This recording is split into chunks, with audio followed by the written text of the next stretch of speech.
please. Put here lah. Okay, thank you. Ada tempat.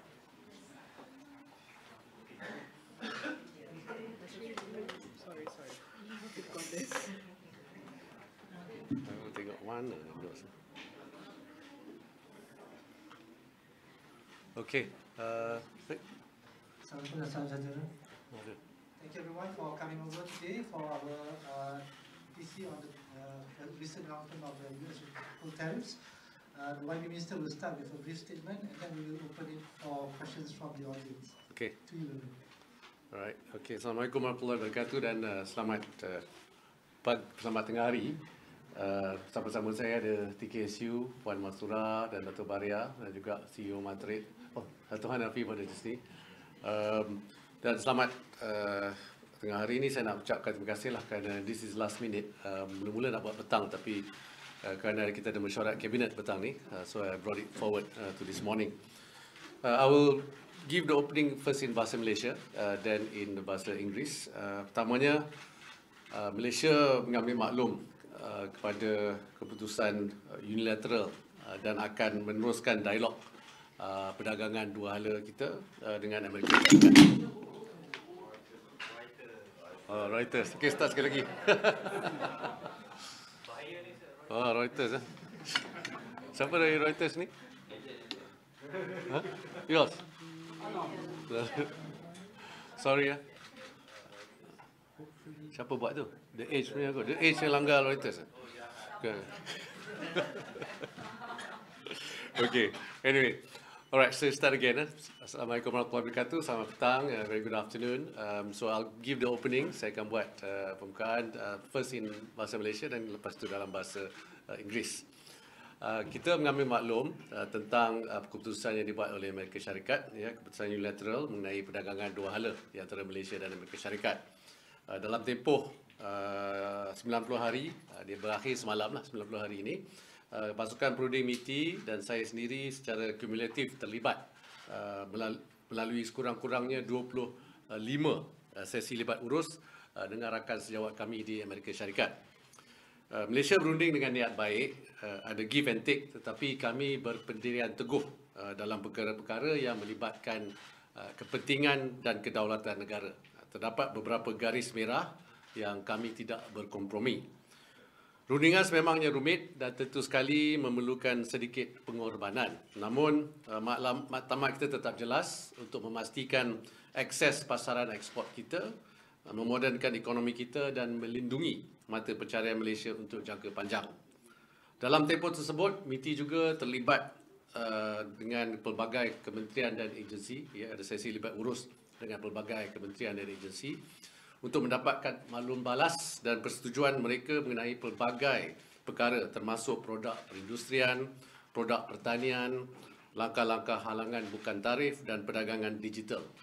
Berdasarkan pengiraan dalaman kami, tawaran akses pasaran bagi produk industri dan pertanian kami telah meliputi sebahagian besar daripada permintaan Amerika Syarikat. Kami juga perlu mencapai tahap persetujuan yang tinggi mengenai isu-isu seperti keselamatan ekonomi, pembelian produk buatan Amerika Syarikat dan meningkatkan pelaburan di Amerika Syarikat untuk membantu mengimbangi perdagangan Malaysia-Amerika Syarikat. Malah, saya mesti tekankan sekali lagi bahawa defisit perdagangan Amerika Syarikat dengan Malaysia menunjukkan tren yang menurun sejak 6 tahun yang lalu, sejak 2019. Antara hari ini dan 1 Ogos, MITI akan terus berlibat urus dengan Wakil Perdagangan Amerika Syarikat dan Setiausaha Perdagangan serta pegawai mereka mengenai perkara-perkara yang masih tertunggak.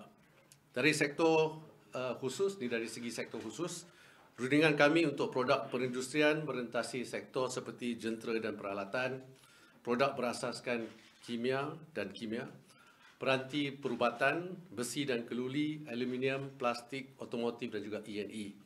Bagi hasil pertanian pula, rundingan tertumpu kepada buah-buahan, ini buah-buahan segar dan juga diproses, bijirin dan beras, ayam hidup dan telur, daging, daging untuk itik, ayam, daging lembu dan juga babi, dan jerahan, susu dan produk tenusu dan juga alkohol. Ada juga dakwaan halangan bukan tarif ataupun non-tarif barriers. Ini merupakan satu lagi sektor utama yang telah dirundingkan, termasuk mengenai pensijilan halal. Strategi perundingan Malaysia mengenai produk pertanian adalah keseimbangan pragmatik antara kesihatan awam dan timbal balik. Jadi secara umumnya, kedua-dua pihak bersetuju untuk menyelaraskan pelbagai langkah termasuk penerimaan persijilan kawal selia Amerika untuk produk makanan tertentu. Mengenai isu berasaskan alam sekitar dan buruh, Malaysia telah bersetuju untuk meningkatkan perlindungan alam sekitarnya selaras dengan komitmen global serta piawaian buruh antarabangsa. Bagi perdagangan digital, Malaysia komited untuk memudah cara pendigitalan dalam perdagangan dan menggalakkan aliran data rentas sempadan yang selamat ni bagi merancangkan pertumbuhan ekonomi. Pendekatan ini adalah berlandaskan prinsip tanpa diskriminasi di samping mempertahankan hak kedaulatan negara untuk mengawal selia demi kepentingan dan keselamatan awam. Ini selaras dengan prinsip-prinsip World Trade Organization, Pertubuhan Perdagangan Dunia, dan juga komitmen sedia ada di bawah FTA. Seterusnya, saya mesti berkongsi bahawa tawaran komersial yang melibatkan pembelian pesawat Boeing yang dijanjikan oleh Malaysia Airlines serta tawaran lain mengenai semikonduktor dan teknologi juga merupakan sebahagian daripada pakej tersebut. Beberapa bulan lalu, Malaysia Airlines mengumumkan pembelian 30 pesawat Boeing baru dengan kemungkinan 30 lagi pada masa hadapan. Kesemua perjanjian ini akan menyokong pengimbangan perdagangan Amerika Syarikat Malaysia. Jadi saya nak cakap sedih lah, kami sebenarnya tertakluk kepada MDA yang sedia ada. Jadi saya tidak akan menerangkan secara spesifik, tetapi saya percaya anda semua mendapat gambaran kasar tentang tahap fleksibiliti dan konsep give and take yang diperlukan dalam rundingan kami. Yang paling utama, kita berdiri teguh apabila perlu. Untuk setiap komitmen yang dirunding, kita akan bertanya, adakah lebih baik untuk mendapatkan tarif yang lebih rendah pada X ke atau ke Y yang kita terpaksa menggadai A ataupun B. Jadi rundingan memerlukan keseimbangan dan pragmatisme. Ini bukan hanya mengenai kadar tarif, yang sama penting adalah butirannya. Okay, so dalam bahasa Malaysia, then I'll say in English and I'll open to Q&A. Just to give you the background, so Malaysia takes notes of the Malaysia take notes of the decision and will continue our constructive dialogue on bilateral trade with the US. So we took note of the decision by the US administration.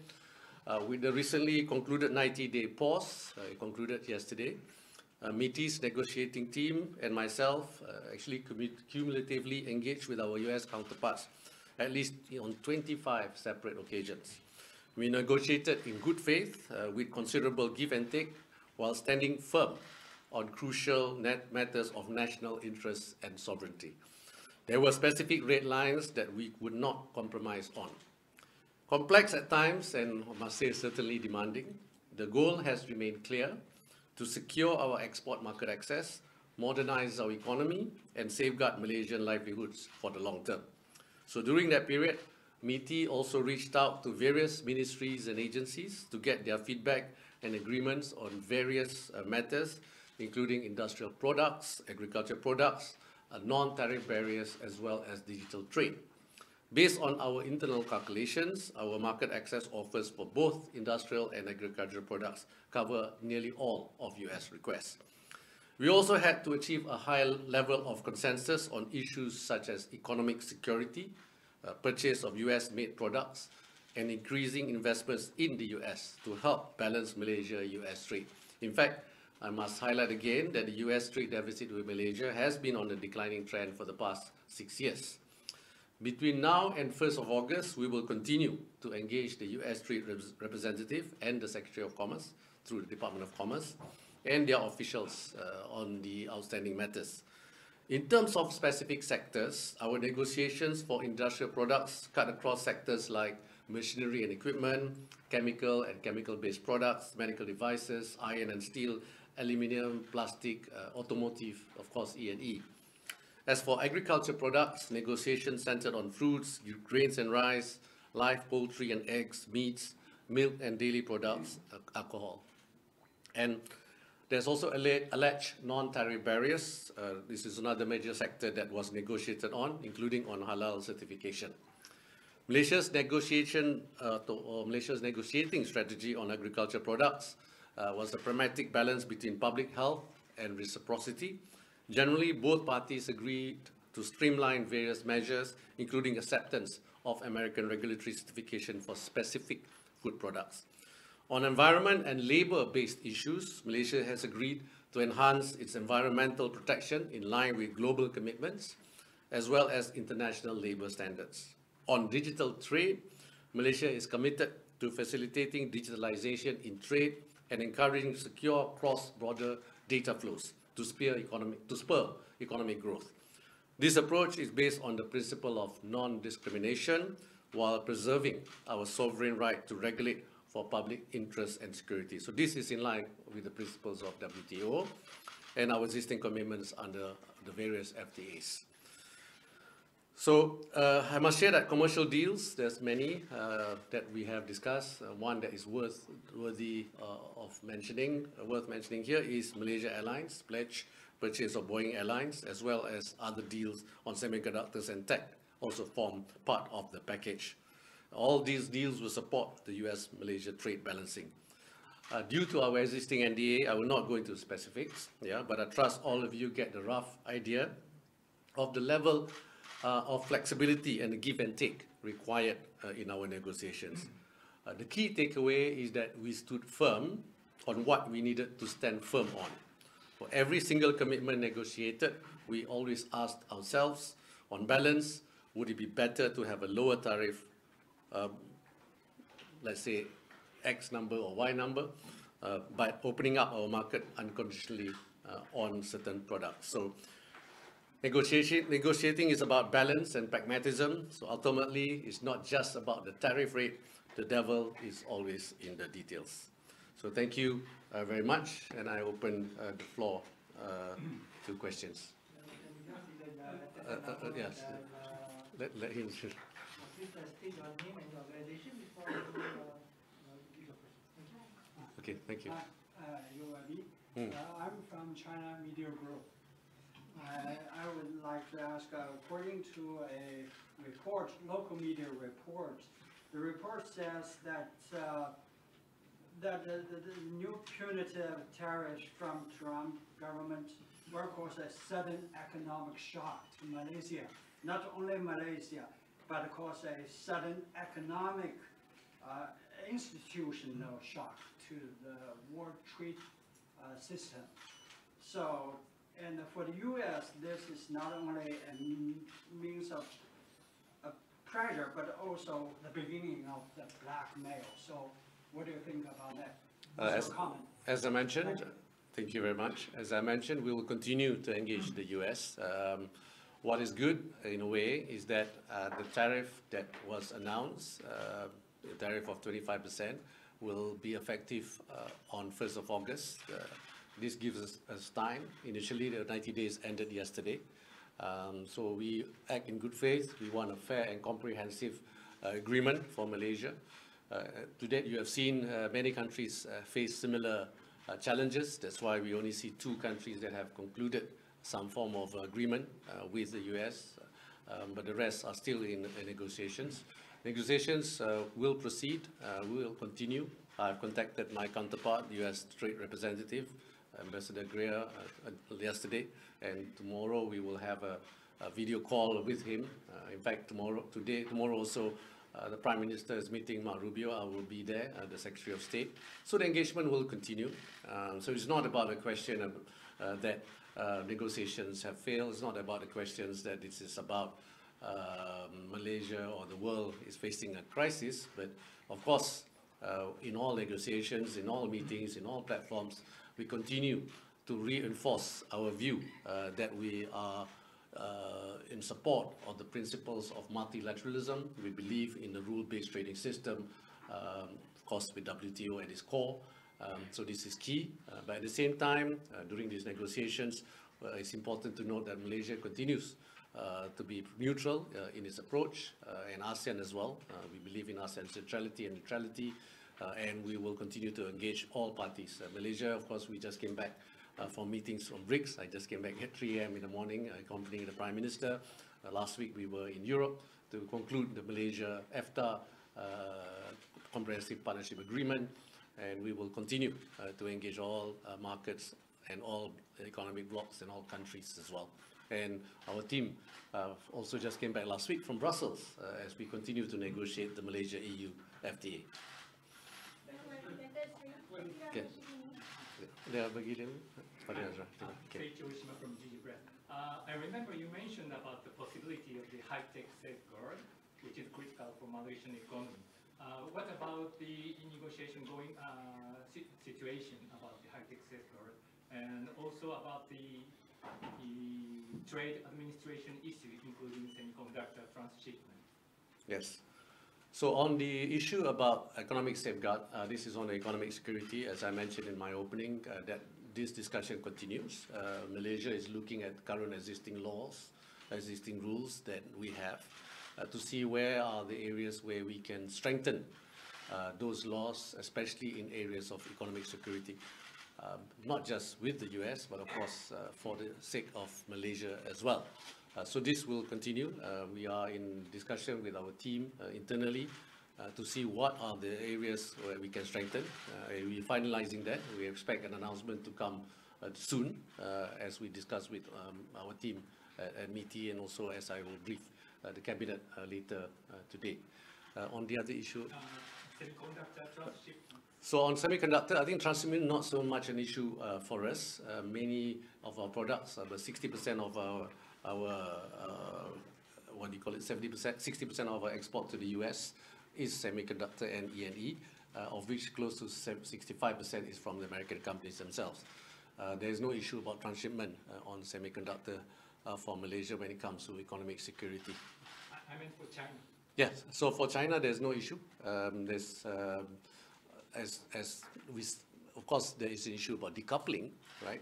But as long as the technology that we are talking about, our technology that is not under the restriction for now, there is no issue for Malaysian companies and Malaysian exporters of US-based company or any other European-based companies in Malaysia to export to the various countries.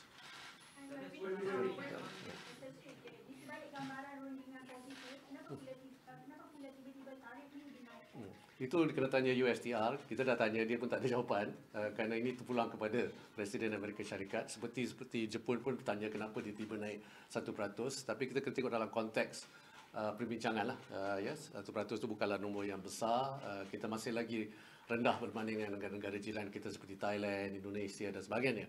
Yang penting ialah ini belum efektif lagi, ya. Efektif pada 1 hari bulan Ogos, ya, setakat inilah. Dan kita akan teruskan dengan rundingan. Dan penting juga yang seperti saya sebut tadi, kita tidak boleh berkompromi bila isu ini, kalau ada isu berkenaan kedaulatan negara, isu yang mengenai memastikan rakyat kita tidak terkesan dengan apa-apa keputusan. Perbincangan ini bukan saja perbincangan mengenai tarif, perbincangan ini perbincangan mengenai non-tarif berada juga, mengenai undang-undang yang kita ada, ya, undang-undang yang kita rasa penting untuk negara kita, yang kita tidak boleh berkompromi. Jadi oleh itu, kita kena lihat dari segi keseluruhan. Seperti yang saya sebut tadi, kita kalau boleh kita nak kurangkan 25% tu kepada yang ke bawah daripada 25%, ya, yang saya difahamkan lantainya ialah 10% lah. Oleh itu negara-negara yang ada 10% dia tak ada berunding sangat dengan Amerika Syarikat. Oleh itu saya dengan pasukan kita akan terus berunding dengan Amerika Syarikat, tapi kena give and take dalam rundingan. Kalau kita tak setuju, kita kena bersedia untuk mengatakan kita tak setuju. Ada red line, ya. Isu red line kita penting kita pertahankan. Okay, Star and then Industri. Star first, kan? Because he was. What are the specific red lines you mentioned? That it may be policies or law? Both policies and law. I can't say in detail. I mentioned about one on the digital trade. We talk about our ability to impose digital tax. That's a red line. I think that's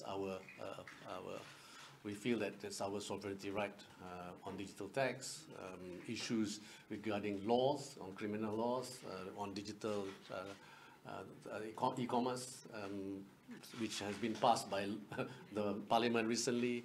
So these are issue red line. Of course, on issue about government procurement, our ability for government to procure as per the current procurement policy, So these are issues which we feel is strong. But to be fair, we are also in discussion with all the relevant agencies and ministries. They also have their red lines, right? So we are, in MITI, we coordinate with all the ministries, like on agriculture, on pharmaceutical, on Ministry of Health. There are also red lines on certain issues regarding certain medical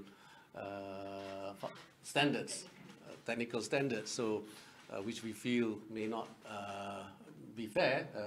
So we will consult the ministry, saying that, look, we have to follow certain standards. And so it's a give and take.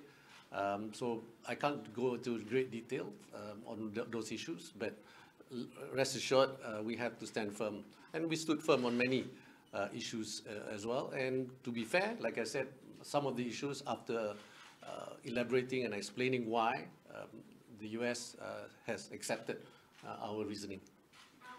Yes. I was going to ask you, Vietnam reached a deal and they got a 50% discount.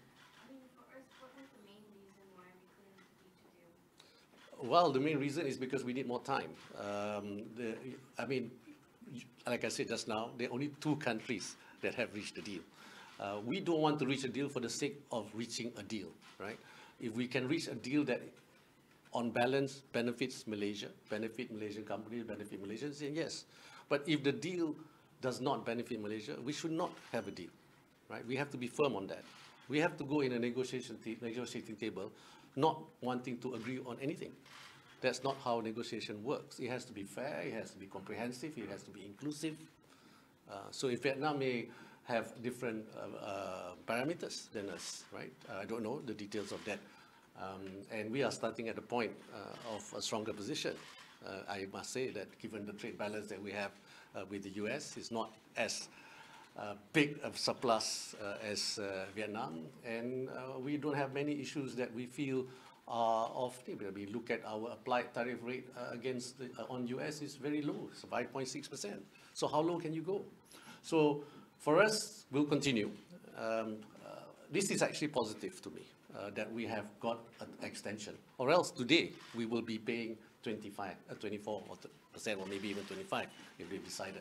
So the fact that all countries that have been mentioned, I think there's 14 countries, have been given a 1st of August timeline is good, because like I said, I spoke to my counterpart yesterday, and tomorrow we'll have an official call with led by me and together with the counterpart, and we are also meeting Secretary of State tomorrow. So engagement continues. We have till 1st of August to ensure. But whatever it is, we must be ready that there are areas where we cannot compromise. It is our country's sovereignty to protect as well.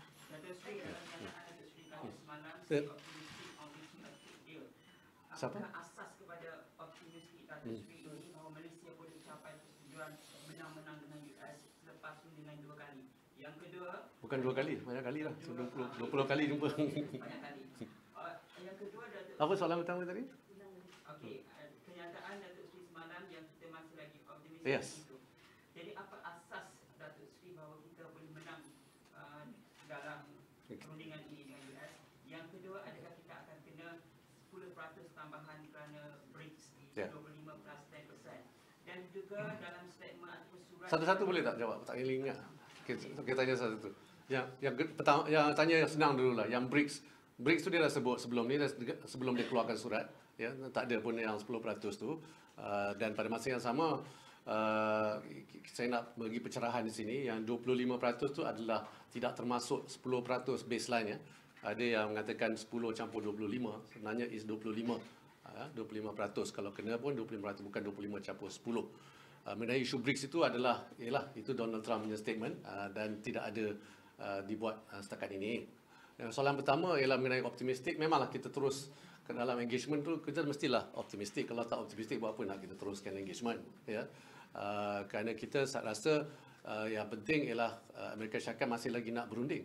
Kalau kita dia tak nak berunding, macam saya sebut tadi, tidak ada call untuk official call, official negotiation untuk besok contohnya, dan ini menunjukkan tidak ada peluang lagi untuk ruang untuk kita meneruskan sesi libat urus kita dengan Amerika Syarikat. Itu sebabnya saya optimistik. Kerana kalau dua-dua side masih lagi nak bercakap, maksudnya ada lagi peluang untuk kita menyelesaikan isu tarif ini. Saya of course berunding juga berbincang dengan rakan-rakan sejawat saya di negara-negara lain, yang mereka juga optimistik yang mereka boleh dapat menyelesaikan isu-isu yang masih lagi tertangguh. Dan kita ada masa, walaupun masa itu singkat, 2-3 minggu ini, kita akan cuba sedaya upaya untuk memastikan kita mencapai bukan kemenangan, tapi menang-menang lah. Ya, Amerika Syarikat pun ada isu-isu mereka sendiri yang mereka perlu mendapat kejayaan. Sorry, Presiden Trump ada menyatakan jada tarif akan dikenakan sekiranya Malaysia atau syarikat dari negara membuat keputusan untuk membina atau mengilang produk di dalam Amerika Syarikat. Apa komen Datuk Seri? Ya, itu dalam perundingan saya tadi. Dia bukan saja melihat dari segi procurement barang-barangan Amerika Syarikat, tapi juga melihat dari segi pelaburan negara kita ke dalam negara Amerika Syarikat. Pelaburan kita sekarang ini agak besar juga pada pendapat saya, tetapi mereka ingin ingin lihat peningkatan pelaburan daripada syarikat-syarikat kita, daripada dana-dana kita, dan ini adalah salah satu, kalau lihat surat itu bukan saja kepada Malaysia tetapi kepada semua rakan-rakan dagang mereka, di mana mereka ingin melihat negara-negara yang melabur, ada pelaburan daripada Amerika Syarikat, dia nak kita juga melabur ke dalam negara Amerika Syarikat. Okay, you then. You first. Okay lah, pergi dah. Does the announcement by President Trump actually derail progress in the previous negotiation with the US? No. From my discussion, we will continue where we stopped. We were actually in the midst of asking for an extension. That's the truth, because we have still a few outstanding issues that we have arranged for the relevant ministries to meet the relevant departments in the US. And the US are also, deliberating whether they can extend it. And of course, it has been overtaken by events. Donald Trump made an announcement through his social media and also through the letter that he sent to a few countries. So the deadline is now 1st of August. That in itself is an extension, and therefore we will continue where we left off, and we are continuing our negotiation. In fact, tomorrow I have a video call with the US trade representative tomorrow. Yeah. These continued negotiations ahead of 1st August, is Malaysia engaging the US on its own in this matter, or can we see a more coordinated ASEAN response to these negotiations? For ASEAN, what we can say is that we all stand firm on the principles of free trade and on the principles of multilateralism. But on the negotiations, we are all negotiating on behalf of each country, because every country has its own issues that we need to raise. And of course, we need to engage the US, and US prefer to engage bilaterally, not through any multilateral platform. Was there any red line related to China or export control? No, not red line on China. Our chief negotiator is also here. I believe there's no issues on China, on red line on export to China, except for the chips, of course, right? And that's red line for every country. Red line for US, but for us, we are okay with that. It's not red line for us. Given your extensive negotiations, right, 25 rounds, and how confident are you yang Malaysia ni boleh mampu mengurangkan yang tarif daripada 25%? Yes. How confident? You want in what percentage? 1 to 5 or to?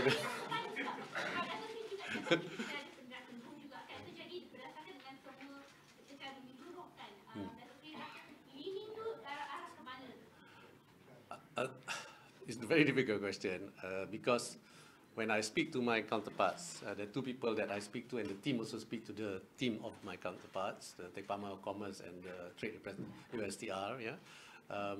At the end of the day, it's up to the President. Right? So when I speak to USTR and to Secretary of Commerce, we are quite confident that there are these small issues that can be resolved, but there are big issues that may need diplomatic engagements as well. So to me, if you give me 50-50, I'm more towards more than 50% of concluding it. But the timeline is key because at the end of the day, when you negotiate, the devil is in the details. So that is where sometimes time is required. Just to give you a feel of how we have concluded 18 FTAs so far, the record is 11 months. So no FTA has been done. Average is 18 months. So this is 90 days. Therefore, it takes time. And that's why you only see 2 countries so far can conclude in that kind of time frame. But having said that, I'm optimistic, right? And I have confidence in my chief negotiator, who is sitting there on my right. And I have confidence that my counterpart will have the ability to see some of the reasons and to understand some reasons why we can't move on certain red lines, given the sensitivities that is peculiar to ASEAN or to Malaysia. Thank you. Ada soalan lain? Tadi. Sorry. Yeah, the non-tariff barriers, I mentioned a few on agriculture. This is more on standards. There are also issues on halal certification. You also mentioned that there are many red lines. So which one are not the red lines? Well, not the red lines. I can't discuss the details, but I can give example. Maybe when we talked about halal certification, we can look at ensuring that the halal standards that they have is at par with our standard, right? So this is one of the red line for them, but not for, because they want to export their agriculture products. Right now, we do not allow the export of beef and poultry from the US, for example, right? And they're asking why. And then the biggest exporter as well, I guess. So there are, sensitivities there, and then of course they have their audience, right? They have their constituencies that they have to explain why. Why can they export to Saudi and can export to UAE, can export to various other Islam? Seems to have problem with Reuters. Yeah. So that's one example. But it's not a red line to us, because to us, okay, we can, but just have to meet the standards, right? Cool. Dato' Sri, just a quick one. I mean, just out of curiosity, why for Malaysia then the rationale to send a letter to KMX satu dan lepas tu dengan Abu? I really don't. I don't know the answer to that. You have to ask Donald Trump. But if you ask me, maybe because there's 2, head of government and also head of state, right? Some countries is the same person. For example, Indonesia, the head government and head of state is the same person because it's a presidential system. We have a different system where we have a head of government and we follow, of course, the Westminster system where we have a head of government and head of state. Maybe out of respect, they send to both. Yeah. We also have some questions from some of our members of No, I thought you said no more questions. You're not helping me. Able to come over. So one of them is about the mitigation measures for our exporters and SMEs, and the other one is the impact if the negotiations are not able to continue. Okay, one question there, because thank you, Khalil, for it. So mitigation, I mentioned many times that we will continue to engage all other parties, all other countries. So, it's okay, I know the answer. So, we have our agencies and the relevant ministries that are also working with us. We want to look at new access to new markets and continue to deepen access to current markets. I mentioned about FTAs, but we also have an announcement made by the government recently that we have allocated 50 million ringgit for Matrade, for example. But at the end of the day, like it or not, Malaysia has to continue to focus on improving the strength of our companies, the fundamentals of our economy, because that is what's going to drive Malaysia going forward. We need to be more competitive, we need to be more innovative, we need to ensure that we move up the value chain, because that is how Malaysia can sustain our growth, So, and with that, the government is focusing on supporting key sectors under our NIMP, under NETR, and end of this month we have the National Semiconductor Strategy. So these are areas where government have to continue to facilitate and support industries to ensure that we remain competitive, and at the same time opening new market and whatever existing market that we have to deepen those market access. Those are the key mitigation that we are already doing, and in fact. Okay, thank you. What does Malaysia need to do to kind of reduce the tariffs? What we do is, well, as I said, it's a negotiation. So what we need to do is to ensure that when we reduce the tariff, we need to see the impact to what does the request they want, right? It's not, they won't reduce tariff without us giving in on certain things, right? So we need to have a balance. When we give in to some of the requests, will that have an impact to Malaysia? If the impact, looking at the balance, is positive or negative, if it's negative, then we have to say no, right? So again, it is a negotiation. We are negotiating basically on issues that will be important to the country going forward. One must remember is that we are an open economy. Our trade to GDP last year was 150%. Malaysia trade with US totals about 15%, which is about 200 billion ringgit, right? About 75 billion US. So there's another 85%. Whatever we give to the US, we need to give to the rest. We have to be fair to all. We cannot, we have FTAs, right? You know, so we have to be fair to all the countries. You know, not just to the one country that trade 15% of our total trade. There's another 85%, right? So you have to look at the balance.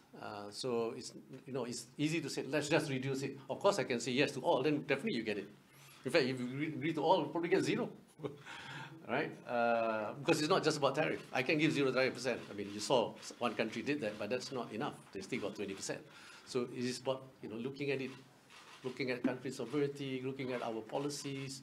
You know, we have achieved the kind of growth that we achieved today because of the balance that we have in supporting key industries as well. You know, so that's the truth. You know, I can get zero if you want, but I have to agree to all. But that's not fair. That's not negotiation. Thank you. Okay, thank you everyone for attending. Huh? Thank you very much. Oh, outlook economy rate. Oh, ya, kita punya outlook masih lagi sama pada masa ini. Kita belum lagi, I mean, I was just off the line with Bank Negara. They are doing some analysis, but at the moment, officially it still stands the same, right? In terms of our growth economic forecast. The details will be revealed by Central Bank. I think the sensitivity analysis. But I think they are also waiting on our negotiation, so you can tunggulah after 1st of August. But numbers still strong. I think CEO Matrix pun ada di sini. The numbers are still strong. Mungkin mereka tengah meningkatkan perdagangan, ekspor dan sebagainya, waiting for pushing stock, front loading some of the. So that's why you can see the spike in export and import. Most companies now are worried, so they, of course, naturally will speed up some of the export and also increase inventory at the same time. So thank you, terima kasih. Assalamualaikum warahmatullahi wabarakatuh. Thank you, Khalil. Thank you. Okay. Hey. Sorry, Reuters. Sorry. Mana Reuters mana? Oh, sorry. Sorry, your mic. RTM yang buat.